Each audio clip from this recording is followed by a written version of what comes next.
Welcome to freedivorce.com. This is Christina. This is Ed. Today we're going to talk about the additional court forms you will need to submit to the court when you submit your assembled divorce judgment. We're going to go over these additional forms one by one.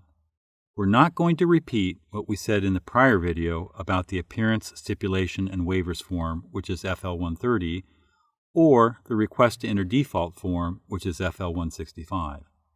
In this video, we are going to discuss 4 additional court forms, one of which you will need only if you have child support as part of your divorce settlement agreement.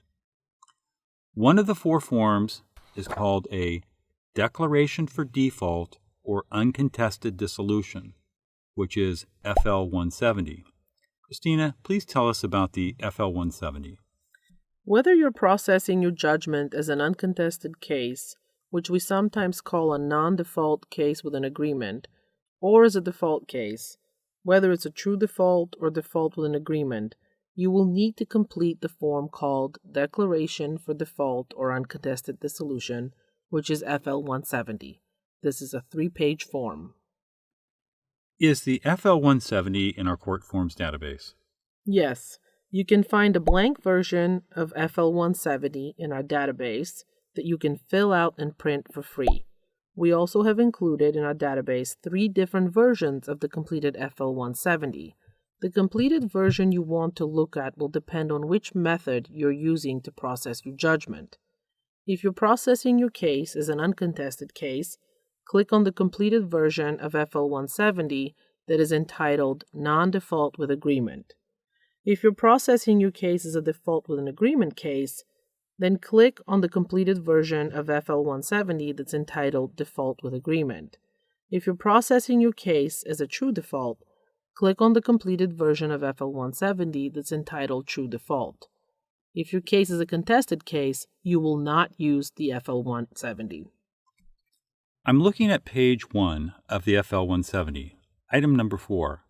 Which boxes do I check? If you're processing the judgment as a true default, you check box 4A. If you're processing the judgment as a default with an agreement case, check box 4B. If you're processing the judgment as an uncontested case, check box 4C. Then fill out the rest of the form, checking the appropriate boxes. After you have filled out the form, print it, date it, and sign it. Only one party has to fill out and sign FL-170. After you have filled out the FL-170, set it aside for now. You will eventually submit your completed FL-170 when you submit your divorce judgment to the court clerk. Another form you will need to submit to the court, along with your divorce judgment, is the Notice of Entry of Judgment form, which is FL-190. Christina, please tell us about this form. Whether you're processing your judgment as an uncontested case, a default with an agreement case, a true default, or a contested case, you will need to fill out the form known as Notice of Entry of Judgment, which is FL-190. So no matter how you're processing your case, you will need to submit this form with your judgment. Is the FL-190 contained in our court forms database? Yes, you will find a blank FL-190 in our database that you can fill out and print for free. If I want help filling out my FL-190, is an instructional video included in the judgment video package that will walk me through how to fill out this form? Yes, if you purchase the judgment video package, just watch the FL-190 video. What do I do with the FL-190 after I've filled it out? After you have filled out the FL-190, make 2 additional copies of the completed FL-190 form. Set aside the original and the 2 copies for now. You will eventually submit the FL-190 to the court clerk when you submit your judgment. Another form you will need to submit to the court along with your divorce judgment is the Stipulation and Waiver of Final Declaration of Disclosure form, which is FL-144. Christina, please tell us about this form. Whether you're processing your judgment as an uncontested case or a default with an agreement case, you will need to fill out the FL-144, assuming you and your spouse agreed to not exchange your final declarations of disclosure. As we discussed in an earlier video, both parties are required by the court to complete their preliminary declaration of disclosure documents consisting of the following 4 forms: Declaration of Disclosure, FL-140, Schedule of Assets and Debts, FL-142, Income and Expense Declaration, FL-150, and Declaration Regarding Service, FL-141. The preliminary declaration of disclosure are completed and exchanged at the beginning of the divorce process. You should have already done your preliminary declaration of disclosure forms. There is also a final declaration of disclosure that is supposed to be completed and exchanged at the end of the divorce process, just before the judgment of dissolution is submitted to the court. The final declaration of disclosure consists of the exact same 4 forms that make up the preliminary declaration of disclosure. Since many contested divorce cases take over a year to complete, the idea is the information set forth in your preliminary declaration of disclosure may have become outdated while waiting to settle or get to trial. So the court wants you and your spouse to fill out a final declaration of disclosure before you finalize a settlement. You cannot waive exchanging your preliminary declarations of disclosure, but you can waive exchanging your final declarations of disclosure. If you're processing an uncontested divorce where you and your spouse were able to reach a settlement agreement, typically all the divorce paperwork is going to be completed quickly in a matter of a few weeks or months. The information in the final declaration of disclosure would likely be the same as the information in the preliminary declaration of disclosure. If the information in the final declaration will be the same as in the preliminary declaration, why bother with the final declaration of disclosure? You can waive the exchange of final declarations of disclosure by filling out the FL-144 form. Is the FL-144 contained in our court forms database? Yes, you can find a blank version of the FL-144 and a completed version in our database. What if my spouse and I did not agree to waive the exchange of our final declarations of disclosures?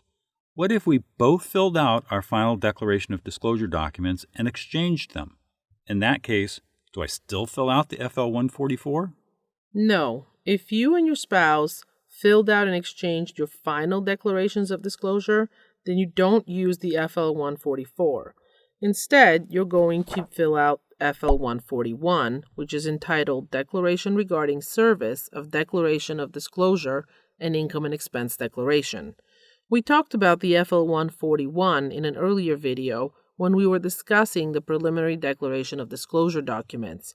If you and your spouse exchanged your final declarations of disclosure documents, then the FL-141 Declaration Regarding Service form will take the place of the FL-144 waiver form.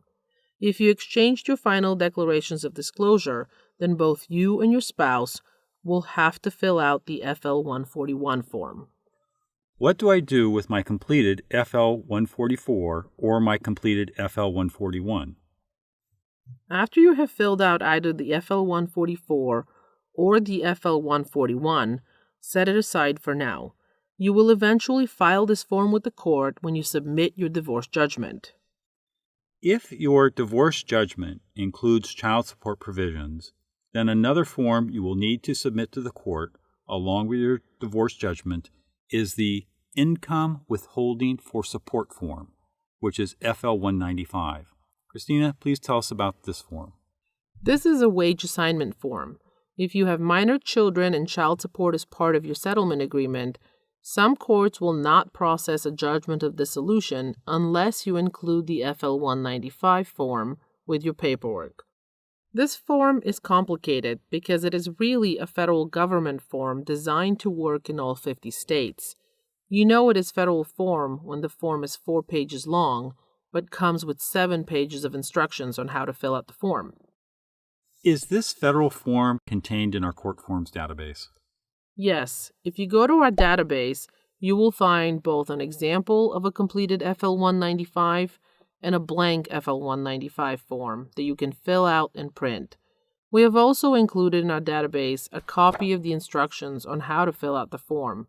The instructions are Form FL-196. What do I do with the FL-195 after I have completed it? You will submit the completed FL-195 to the court along with your divorce judgment. It will be signed by a judge, and you will receive a copy along with the judgment after the judgment has been processed by the court. When the FL-195 is sent back to you by the court, you can mail a copy to your spouse's employer, and the employer will then deduct the support from your spouse's earnings. Do I have to mail the FL-195 to my spouse's employer after it comes back from the court? Just because you fill out the FL-195 form and file it with your Judgment of Dissolution does not mean you have to serve the form on your spouse's employer. When the FL-195 form comes back from the court, you can elect to just hold the form and not send a copy to your spouse's employer. If your spouse pays the child and/or spousal support each month in a timely manner, there may not be any need to send this income withholding order to your spouse's employer. If I send my spouse's employer the FL-195, will the employer deduct the support from my spouse's earnings and then send the money directly to me? No, if you send the withholding order to your spouse's employer, the employer will deduct the child support and spousal support that is due from your ex-spouse's wages. The money will not be sent by the employer directly to you, but will instead be sent by the employer to the California State Disbursement Unit in Sacramento. You will need to contact the State Disbursement Unit and set up an account with them. When the State Disbursement Unit receives funds from your ex-spouse's employer, the State Disbursement Unit will then transfer the funds to your account. How do I set up an account with the California State Disbursement Unit?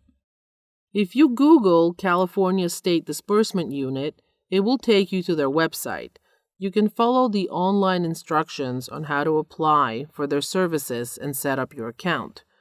If you decide you do not want your support to go through the State Disbursement Unit because you trust your ex-spouse to pay support on time directly to you, just hold on to the income withholding for support form when it comes back from the court. If in the future a problem develops with your ex-spouse paying support on time, you can always mail the income withholding for support form to the employer when a problem arises. What if I don't have children, so there is no child support order, but my divorce agreement does require my spouse to pay me spousal support? Do I still fill out the FL-195? If child support is not part of the judgment, just spousal support, then you can fill out a form that is much simpler to fill out than the FL-195. If just spousal support is involved and you want a wage assignment, you can fill out a form entitled Earnings Assignment Order for Spousal or Partner Support, which is FL-435. If I use the FL-435, do I have to set up an account with the California State Disbursement Unit? If only spousal support is involved and you use FL-435, the employer will send the spousal support money directly to you and not to the California State Disbursement Unit. If you use FL-435, after you complete it, you will submit it to the court clerk along with your divorce judgment. When the FL-435 comes back from the court, mail a copy to your ex-spouse's employer. This has been a presentation by freedivorce.com.